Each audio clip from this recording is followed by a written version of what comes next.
no farther owning it, which is indeed more criminal in thee than it, so thou shalt feel our justice. In whose easiest passage look for no less than death. Sir, spare your threats. The bug with which you would freight me with, I seek.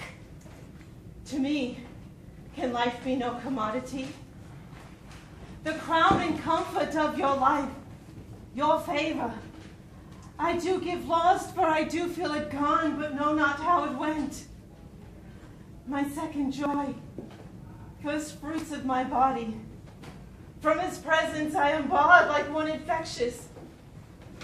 My third comfort, starred most unluckily, is from my breast, the innocent milk in its most innocent mouth, held out to murder. Myself on every post proclaimed a strumpet, with immodest hatred the child by privilege denied, which longs to him in a bold fashion. Lastly, buried here, in this place, in the open air, before I have got strength of limit. Now, my liege, tell me, what blessings have I here alive that I should fear to die? Therefore proceed. But yet hear this, mistake me not. No life, for I prize it not a straw, but for mine honor which I would free. If I shall be condemned upon surmises, all proofs leaving us but what your jealousies await, I tell you, 'tis rigor and not law.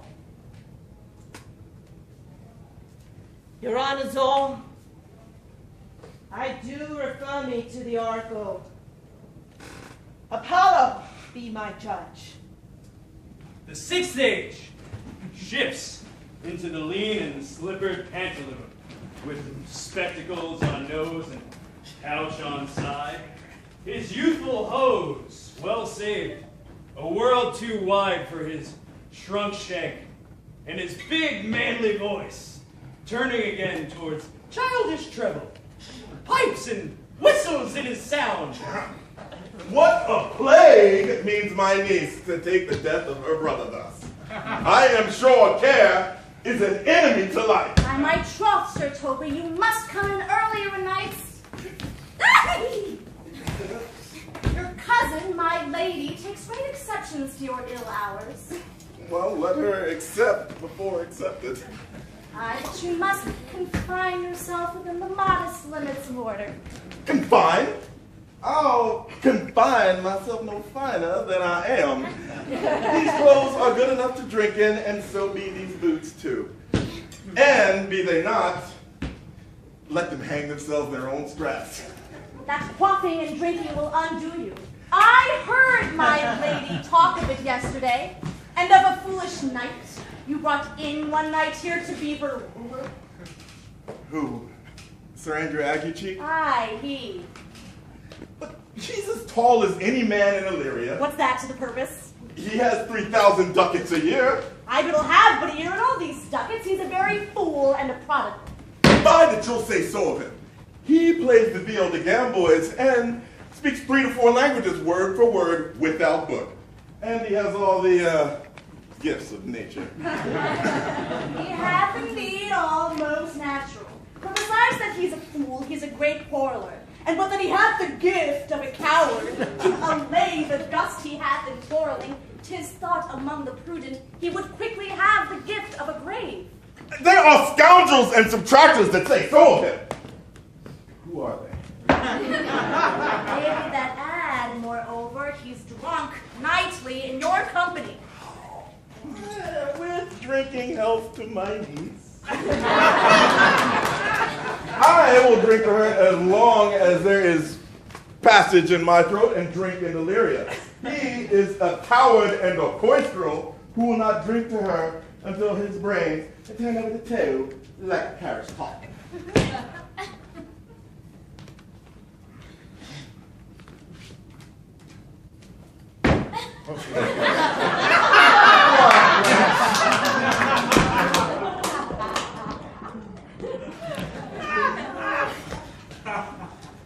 Castiliano Boulder. For here comes comes Sir Andrew Agufax! Last scene of all, that ends his strange, eventful history. His second childishness and mere oblivion. Sans teeth, sans eyes, sans taste, sans everything. Dost thou know the difference, my boy, between a bitter fool and a sweet one? I'll teach thee. That Lord did counsel thee to give away thy land. Come place him here by me. Do thou for him stand. The sweet and bitter fool will presently appear, the one in Motley ear, the other found out there. Ooh, bait! Bait! Lords and great men will not let me. If I had a monopoly, they'd have part on it. And ladies, too, they will not let me have all the food to myself. They'll be snatching, knuckle. Give me an egg and I'll give you 2 crowns.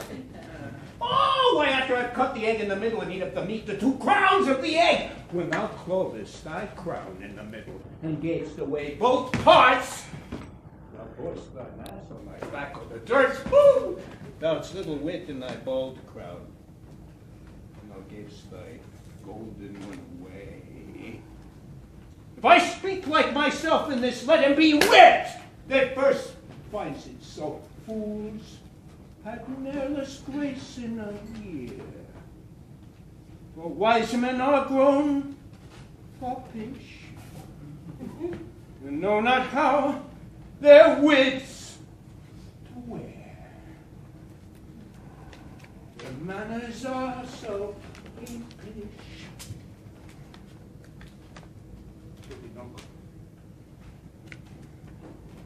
Keep the schoolmaster that can teach thy fool to lie.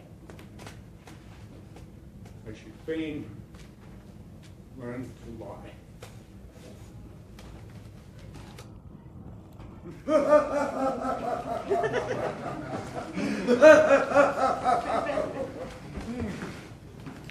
Now, Dollar, what makes this frown, Ladon? Methinks you're too much late in the frown. Thou wast a pretty fellow when thou hadst no need to care for her frowning. Now thou art an O without a figure. I am better than thou art now, for I am a fool. Thou art nothing. That's a shelled piece of Not only, sir, this your all-licensed fool, but others of your insolent retinue do hourly carp and quarrel, breaking forth in rank and not to be endured riots. Sir, I had thought by making this well known unto you to have found a safe redress, but now grow fearful by what yourself too late have spoke and done.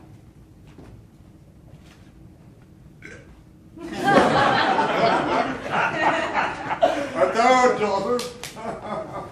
I would you would make use of your good wisdom, whereof I know you are fraught, and put away these dispositions that late transport you from what you rightly are.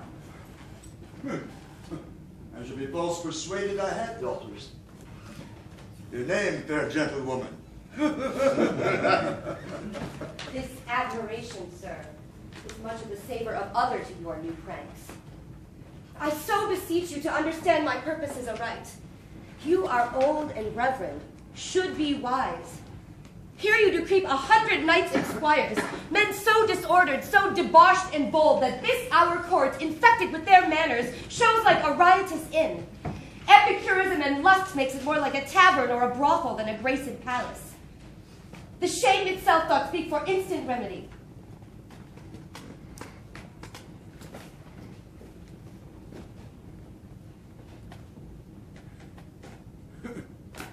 Darkness and devils.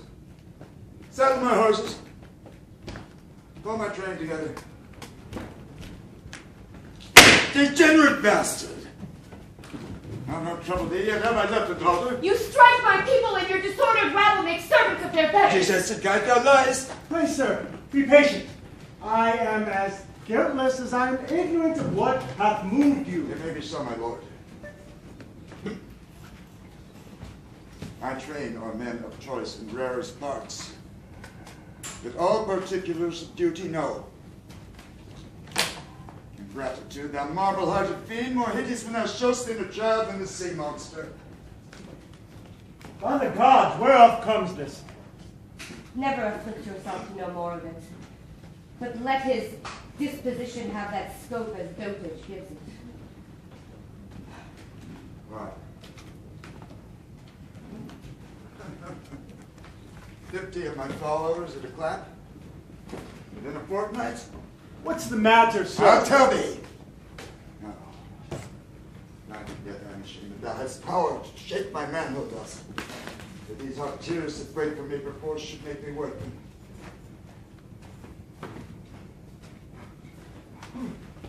Let it be so. I have another daughter, who I am sure is kind and comfortable. And she shall hear this of me. With her nails she'll flay thy wolfish visage. I shall find. I will resume that shape which thou dost think I have cast off forever. Do you mark that? By the gods, Goneril, I cannot be so partial for the love This that... man has had good counsel. 100 knights? 'Tis politic and safe to let him keep at point 100 knights? Yes, at every dream, each buzz, each fancy, each complaint, dislike. He may enguard his dotage with their powers and hold our lives in mercy. You fear too far. Safer than trust too far. Let me still take away the harms I fear, not fear still to be taken. I know his heart. Though he hath uttered, I have rid my sister. If she sustain him and his 100 knights when I have showed the unfitness, no, my lord. This milky course and gentleness of yours, though I condemn not, yet under pardon, you are much more at task for want of wisdom than praise for humble mildness. How far your eyes can pierce, I cannot tell. Striving to better, oft we mar what's well. Nay then. Well, the event. Oh, good Lord. Why are you thus alone? For what offense have I this fortnight been a banished woman from my Harry's bed? Tell me, sweet Lord, what is it that takes from me thy stomach, pleasure, and thy golden sleep? What sayest thou, my lady? What is it carries you away? Why, my horse, my love, my horse. Ouch, you mad-headed ape! A weasel hath not such a deal of spleen as you are tossed with. In faith, I'll know thy business, Harry, that I will. I fear my brother Mortimer doth stir about his title, and hath sent for you to line his enterprise. But if you go... So far afoot, I shall be weary, my love. Come, Herr Clodo, you answer me directly onto the question that I ask. In faith, I'll break thy little finger, Harry, that I will, and if thou wilt not tell me all things true. Away, you trifler. Love, I love thee not. I care not for thee, Kate. This is no world to play with rabbits and to tilt with lips. We must have bloody noses and cracked crowns, and pass them current too.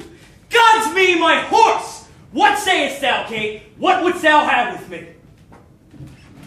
Do you not love me? Do you not indeed? Well, do not then, for if you love me not, I will not love myself. Do you not love me? Tell me if you speak in jest or no. Come, wilt thou see me ride?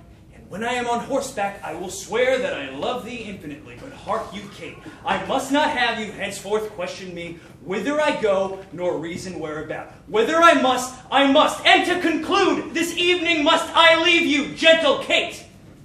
I know you wise, but yet no farther wise than Harry Percy's wife. Constant you are, but yet a woman, and for secrecy no lady closer.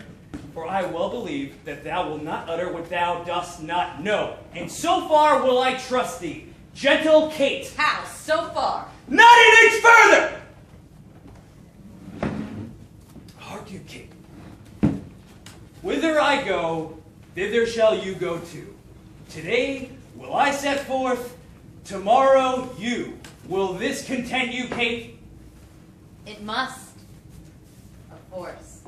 Of the king's ship. The mariners. Say how thou hast disposed and all the rest of the fleet. Safely in harbor is the king's ship, in the deep nook, where once thou calledst me up at midnight to fetch dew.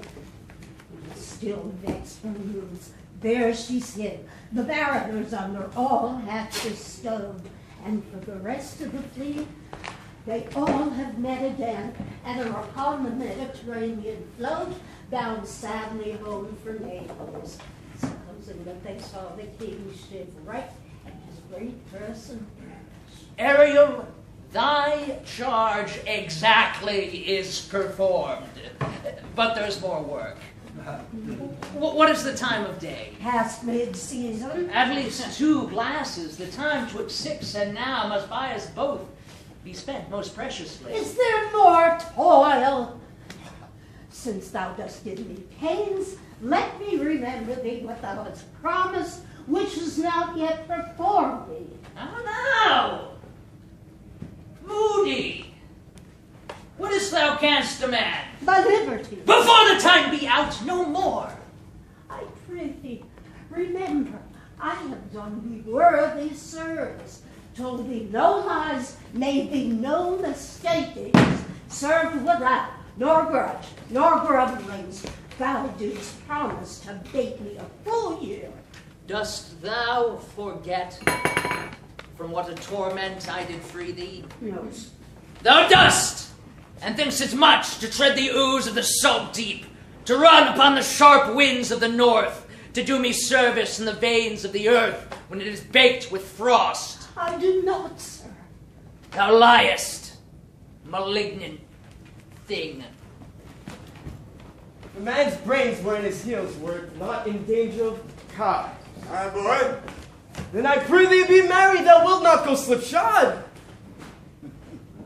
Thou shalt see thy other daughter will use thee kindly, for though she is like this, as a crab to an apple, yet I can tell. Thou canst tell, boy. She that will taste as like this, as does a crab to a crab. Canst tell why a man's nose is in the middle of his face? No. Why? To put his eyes on either side, that what a man cannot smell out, he may spy into. They did me wrong. Canst tell how an oyster makes his shell? No. Nor I neither, but I can tell why a snail has a house. Why? Why not to put his head into? Not to give it away to his daughters and leave his horns without a case. I should forget myself. So kind of father. What, are my horses ready? The asses have gone about them. The reason the 7 stars are no more than 7 is a pretty reason. Because they are not 8. Yes, indeed. Thou wouldst make a good fool. Take it again before it's monstrous ingratitude. Thou wert my fool, and uncle, I'd have thee beaten for being old before that time. How's that? Thou shouldst not have been old till thou hadst been wise.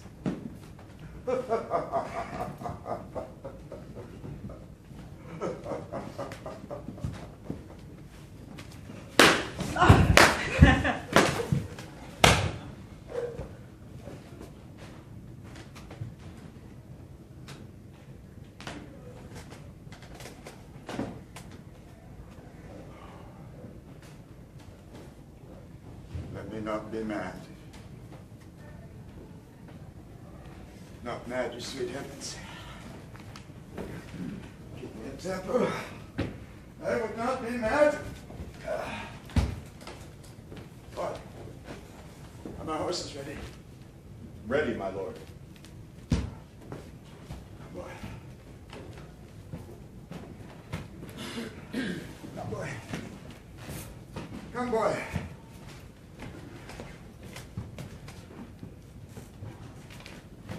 that's been made now. And that's of my part shall not be made long unless things be cut short. Harold, Kate! Oh, put me in thy books. What is your crest? A coxcomb? Our comb was cocked, so Kate would be my head. No cock of mine. You crow too like a craven. Come, good Kate. You must not look so sour. It is my fashion when I see a crab. Why, here's no crab, and therefore look not sour. There is. Show it me. Had I a glass. You mean my face? Well aimed for such a young one. Oh, Kate. Oh, now by St. George, I am too young for you. Yet you are withered. Oh, 'tis with care. I care not. Oh, say no. Kate, no, Kate. No. I kick you if I tarry. No. Let me go. No, not a whit. I find your passage. Was it told to me that you were rough and dry and solid, and now I find you was a very old liar. For thou art pleasant, gamesome, courteous, but slow as speech, yet sweet as springtime flowers.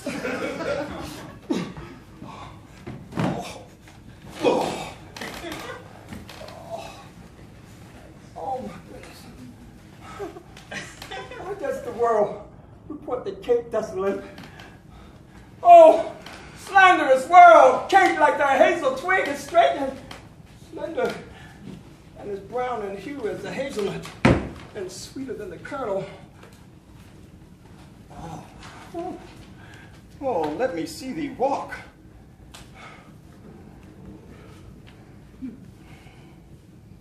Go, fool, and whom thou keep'st command. Did ever Diane so become a grove, as Kate this chamber in her princely gate? Oh, be thou Diane, and let her be Kate, and let Kate be chaste, and Diane sportful.